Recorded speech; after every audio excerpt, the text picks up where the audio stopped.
জয় গুরুদেব, জয় ঠাকুর, জয় গুরুদেব, জয় ঠাকুর। আজকে আবার মনোচলোর সপ্তম দিন, সপ্তম পাঠ থেকে আবার পাঠটা শুরু করছি। এর আগে একটা ভিডিওতে পাঠটা করতে করতে একটা জায়গায় এসে থেমে গেছিলাম। আজকে আবার সেখান থেকে শুরু করছি। কেউ দুঃখ দিতে এলে তুমি তা গ্রহণ করো, তাই তুমি দুঃখী। এই পর্যন্ত আগের ভিডিওতে আমরা আলোচনা করেছিলাম। আজকে আবার একটু এগিয়ে যাচ্ছি। কেউ বিষ দিলে তুমি তা নাও না। দেখো, দিস অ্যান এক্সাম্পল।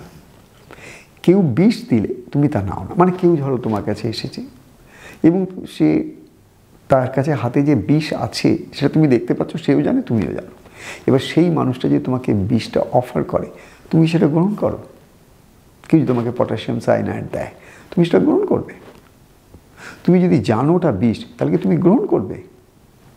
কোনো বুদ্ধিতেই বলে না যে তুমি গ্রহণ করবে। অবভিয়াসলি তুমি সেটাকে রিজেক্ট করবে, কারণ বিষ তুমি কেন খাবে? তুমি কেন মৃত্যুকে ওইভাবে নেবে? ঠিক তেমনি আবার আরেকটা কথা কিন্তু পরেই বলা হয়েছে, কেউ বিষ দিলে তুমি নাও না, কেউ অমৃত দিলে নাও। তার মানে কোথাও যেন কোথাও তোমার একটা ইচ্ছা অনিচ্ছা, কোথাও গ্রহণ, কোথাও ত্যাগ, কিছু একটা ডিসার্নমেন্ট আসছে তোমার বুদ্ধির মধ্যে। ভগবান কোথাও না কোথাও একটা কিছু দিয়েছে যাতে করে তুমি সৎ অসৎকে, নিত্য অনিত্যকে, ভুল ঠিকটাকে এবং দিন রাতকে সবকে তুমি ঠিক ঠিক আলাদা আলাদাভাবে দেখতে পারো, চিনতে পারো, তার ইম্প্যাক্টগুলোকে বুঝতে পারো। এবং তাই যদি সত্য হয়, তাহলে আমি তোমাকে বলবো, তোমাকে যদি কেউ অমৃত দেয় বা অমৃত সম কোনো জিনিস তোমার হাতে তুলে দেয়, তুমি কি গ্রহণ করো না?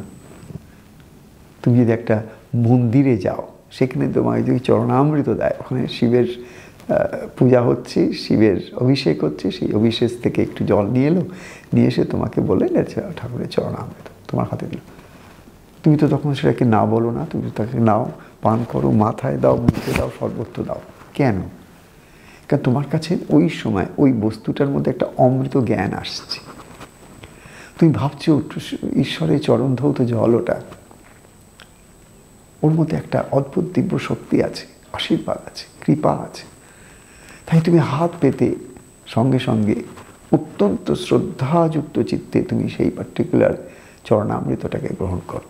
বা ফর দ্যাট ম্যাটার, যদি কেউ তোমাকে একটা কোনো গিফট দেয়, ভালো জিনিস, একটা সুন্দর একটা বস্তু কেউ তোমাকে দিল, হাত পেতে তুমি গ্রহণ করো, কখন তো না বলো না তুমি।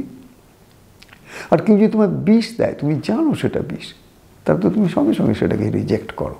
এটাই এখানে বলা হচ্ছে। ব্যাপারটা হচ্ছে কি জানো, নিলে তবে তোমার। এরপরে কথাটা হচ্ছে নিলে তবে তোমার। কি সুন্দর কথা, দেখো, নিলে তবে তোমার, মানে যেটা তোমাকে দেয়া হচ্ছে ওটা তোমার হচ্ছে না। কতক্ষণ? যতক্ষণ না তুমি নিচ্ছ। তোমাকে গরল দিয়েছে, তুমি নিচ্ছ না, ওটা তোমার হলো না। গরলে কোনো ইম্প্যাক্ট তোমার মধ্যে হবে না। তোমাকে গরল দেওয়া হলো, অর্থাৎ বিষ দেওয়া হলো, তুমি নিলে, পান করলে, তোমার শরীর বিষাক্ত হয়ে গেল। কেন?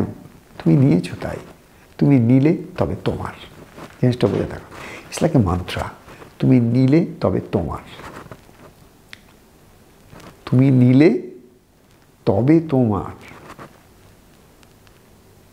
তুমি নিলে তবেই একমাত্র তোমার। কেন যেন এতবার করে বলছি? যাতে করে কোথাও না কোথাও আমার মনের জগতে এটা একটা গভীর সত্য বলে স্থান পায়, নিজের স্থানটা যেন সে পায়। কেন এটা একটা ওয়ার্ডস অফ উইজডমের মধ্যে একটা উইজডম। এটা আমাদের কি দিতে পারে? এটা আমাদের জীবনে পথ চলতে গেলে একটা কম্পাস থাকলে সুবিধা হয়, দক্ষিণ পূর্ব পশ্চিম দেখাবার জন্যে। এটা জিপিএসের মতন, গাড়িতে উঠেছো, জিপিএস অন করে দিলে ও দেখবে ঠিক তোমাকে রাস্তা বুঝিয়ে নিয়ে চলে যাচ্ছে, জিপিএস। ঠিক তেমনি তোমার কাছে যদি একটা জিপিএস থাকতে হয়, যেখান দিয়ে তোমার ডেস্টিনেশনটা হচ্ছে, তুমি যে জায়গায় পৌঁছাতে চাইছো, সেটা হচ্ছে জীবনের এমন একটা সুন্দর গন্তব্যস্থল, যেখানে পৌঁছে তুমি কেবল রিল্যাক্স করতে পারবে, কেবল আনন্দে থাকতে পারবে, আর এত ঝঞ্ঝাট পোহাতে হবে না। It could B a holiday home or it could B a permanent home, what ever it is, এটা তোমার ব্যাপার, তুমি ঠিক করবে। কিন্তু উদ্দেশ্য একটাই, জীবনের পথে চলতে গিয়ে তোমাকে কিন্তু একটা জিনিস বুঝতে হবে, তুমি নিলে তবে তোমার।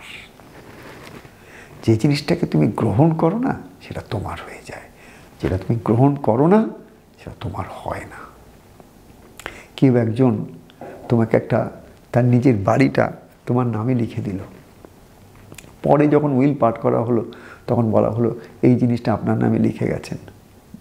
তুমি বলে না, লিখে যেতে পারেন, কিন্তু আমার প্রিন্সিপাল বলে আমি কারুর দান নিতে চাই না, আমি দান নিতে পারবো না, এটা আপনি দয়া করে আর কাউকে দিয়ে দেবেন। হ্যাঁ, অনেক লোক আছে যাকেই দেবেন আনন্দ করে নেবে, আমি নেব না। তার কারণ আমার প্রিন্সিপাল হচ্ছে আমি এরকম অযাচিতভাবে কোনো দান আমি নিই না। ইটস ইউর প্রিন্সিপাল, তুমি নিলে না। যদি না নিলে তাহলে কিটা তোমার হলো? উনি তো দিয়ে গেছেন তোমাকে, উইলের মধ্যে তোমার নাম লেখা আছে, লেজিটিমেট, তুমি কোনো রকম অন্যায় করছো না। তবে কি করছো? তুমি অস্বীকার করছো। কি করতে? নিতে। তো তোমার জিনিসটা তুমি যখন অস্বীকার করো নিতে, তখন তো ওটা তোমার হয় না। এইটাই আমাদের বুঝতে হবে। কেউ তোমাকে অপমান করতে পারে, কিন্তু তুমি অপমানিত হতে পারবে না যতক্ষণ না তুমি অপমানটাকে নিজের বলে মেনে নিয়ে নিজের গায়ে মেখেছো। একটা সত্য যদি কেউ বুঝতে পারত, পৃথিবীতে এত ঝগড়াঝাড়ি থাকতো না। কিন্তু হ্যাঁ, এটা বুঝতে গেলে অহংকারের ঊর্ধ্বে কেউ যদি না উঠতে পারে, যোগ সাধনার মাধ্যমে সে যদি যোগীর অবস্থা লাভ না করতে পারে, সে যদি প্রকৃত তার মনের ঊর্ধ্বে, সুকুয়ের ঊর্ধ্বে একটা শান্ত ভূমি আছে, সেই শান্ত নিরপেক্ষ ভূমিতে, সাম্য ভূমিতে সে যদি পৌঁছাতে না পারে, সম্যক সমাধির অবস্থায় যদি না পৌঁছাতে পারে, তাহলে কিন্তু আর এই দৃষ্টি খোলা সম্ভব নয়। খুললে সাময়িক খুলতে পারে, দুদিন পরে সে ভূত আবার এসে ঘাড়ে চাপবে।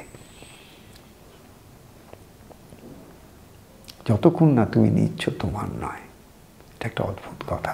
আর একটা কথা এর আগের দিন পড়েছিলাম, সেটা হচ্ছে তোমার দুঃখের কারণ কেউ দুঃখ দিতে এলে তুমি তা গ্রহণ করো, তাই তুমি দুঃখী। কেউ দুঃখ দিলে তা তুমি গ্রহণ করো, তাই তুমি দুঃখী। এই কথাটা আমার সাথে খুব ভালো হয়েছিল। কেউ তোমাকে দুঃখ দিতে এলে তুমি গ্রহণ করো, তাই তুমি দুঃখী। আর একটা কথা বলছে, নিলে তবে তোমার। যখন তুমি কোনো কিছু নাও তখন তোমার, মানে তোমাকে কেউ একটা কিছু বলতেই পারে, সে তার ফুল ফ্রিডম আছে, যা খুশি তার বলতে পারে সে। তুমি তো তাকে স্টপ করতে পারো না। তার মুখটাকে কি তুমি কন্ট্রোল করতে পারো? তার চিন্তা ভাবনাগুলোকে তুমি কন্ট্রোল করতে পারো? তার প্রকৃতিগত ক্যারেক্টারিস্টিক ট্রেটসগুলোকে তুমি রাতারাতি পাল্টে দিতে পারো? কেউ যদি একটা মানুষ হয়, একটুতে যদি রেগে যায়, সেই মানুষটার ওটাই যদি নেচারে গিয়ে দাঁড়িয়ে থাকে, তাহলে তুমি সেই মানুষটা একদম ঠান্ডা করে দিতে পারবে, জাস্ট বিকজ তোমার সেটা পছন্দ নয়। যেহেতু তুমি ভাবতে পারো না যে এরম করে কী করে সম্ভব, তুমি ভাবতে পারো। তার জন্যে সেই ভাবনাটা নয়। তার জন্যে যখন anger, frustration, anxiety, what ever, তার কাছে সেটা ম্যানিফেস্ট করে। তো আমরা পৃথিবীর বুকে এইটাই দেখেছি যে যখন কে যে যা দিচ্ছে আমরা সেগুলো গ্রহণ করছি। প্রশ্ন একটাই তো তুলতে পারি, কেউ যদি বিষ আমার হাতে তুলে দেয়, কই তখন তো নিই না। অমৃত দিলে নিই, তখনই তোমার, যখন তুমি গ্রহণ করো। যতক্ষণ তুমি গ্রহণ না করছো শরীর দিয়ে, মন দিয়ে, ততক্ষণ সেটা তোমার হতে পারে না। যতক্ষণ না তুমি সেটাকে গ্রহণ করছো শরীর দিয়ে, মন দিয়ে, ততক্ষণ সেটা তোমার হতে পারে না। তাহলে আমরা এই 7:30 এইখান থেকে আমি এই যে মনোচলন নিকেতনের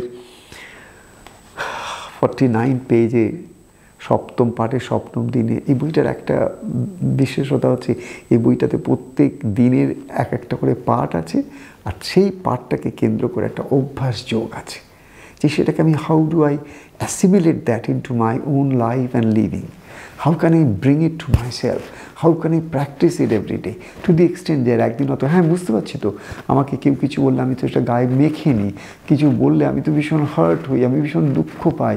সেই দুঃখ একদিন দুদিনের নয়, কবে কেউ কিছু বলে রেখে সেই দুঃখ নিয়ে আজও ভুগছি, ওই সেটাকে ঝেড়ে ফেলতে পারছি না। আজকে কেউ দুঃখ দিলে সেটাকে ঝাড়বো কী করে, পাচ্ছি না তো। আপনি বলছেন, আর কেউ সাধুসন্তরা বলে, বা কেউ শুনেছি বলে, বা বইয়েই দেখি পড়ে, কিন্তু আমি তো পাচ্ছি না। না, তাহলে আমার উপায় কি? তোমার উপায় অত্যন্ত সহজ। তুমি প্রথম কথাই ভাববে পারি কি পারি না, দ্যাটস নট ইম্পর্টেন্ট। আমার একটা ক্ষুদ্র চেষ্টা থাকুক, আমি যেন জানি এই জায়গায় আমাকে পৌঁছাতে হবে। আজ নয় কাল আমি যদি কেবল বলি আমি পারি না, পারবো না, আমি একদিনও পারবো না। আমাকে এখন বলতে হবে না, একটু একটু করে চেষ্টা করে আমি দেখি I have to be more conscious, I have to be more careful, আমাকে আরও মাইন্ডফুল হতে হবে, আমাকে এই ব্যাপারটা নিয়ে ভাবতে হবে।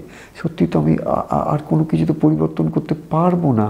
যারা আমাকে দুঃখ দেয় আমি তাদেরকে পরিবর্তন করতে পারি না। দুঃখ কোথা থেকে ভেসে আমার কাছে সেটাকে আমি কন্ট্রোল করতে পারি না।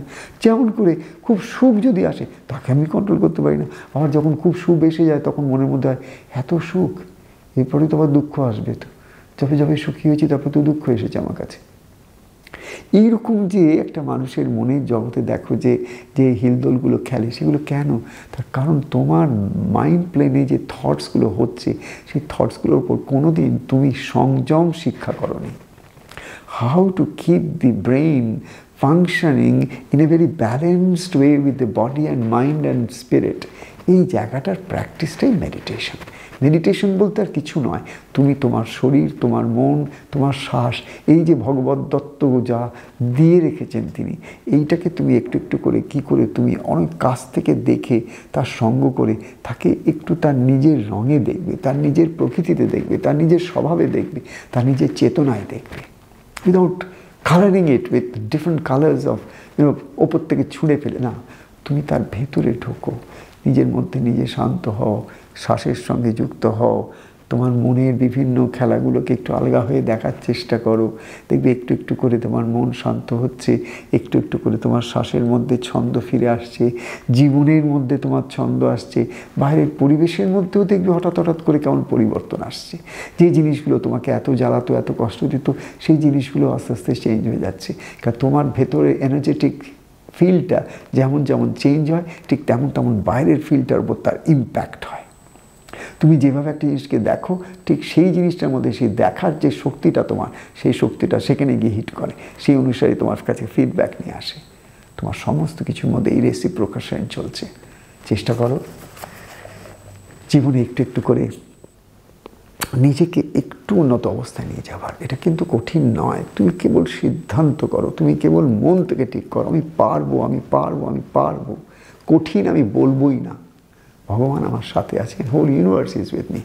আমি ঠিক একটু একটু চেষ্টা করে নিজের ভেতরে আগে ঢুকে গিয়ে আমার নিজের ভেতরটাকে সেট রাইট করে নেবো। বাইরেটা তো পারলাম না, আই হ্যাভ সিন ইট, বাইরেটা পারলাম না, আমি একটু ভেতরটা, নিজের ভেতরটাকে নিজে গুছিয়ে নিই। একদিন না একদিন একটু সফল কাম হলে এতটা শান্তি পাবো, এতটা সুখ পাবো। যেমন বড় বড় অনেক মহাপুরুষরা পেয়ে এসছেন, এমন অনেক সংসারীও পেয়ে এসছেন যারা সংসারের মধ্যে আলগা থাকা সাধনায় সিদ্ধি লাভ করেছেন। জয় ঠাকুর, জয় ঠাকুর, জয় ঠাকুর। ভালো থেকো তোমরা, সবাই ভালো থেকো। একটু চেষ্টা করো, সব ঠাকুর কিন্তু করিয়ে দেবেন। তোমার চেষ্টাটার মধ্যে একটুখানি আঁট আনলেই হলো, আর কিচ্ছু চাই না। তিনি সাহায্য করার জন্যে, তিনি সব কিছু দেওয়ার জন্যে আমার মুখের দিকেই তাকিয়ে আছেন। কেবল আমার বিশ্বাসটা একটু পাকা হওয়া দরকার। জয় ঠাকুর।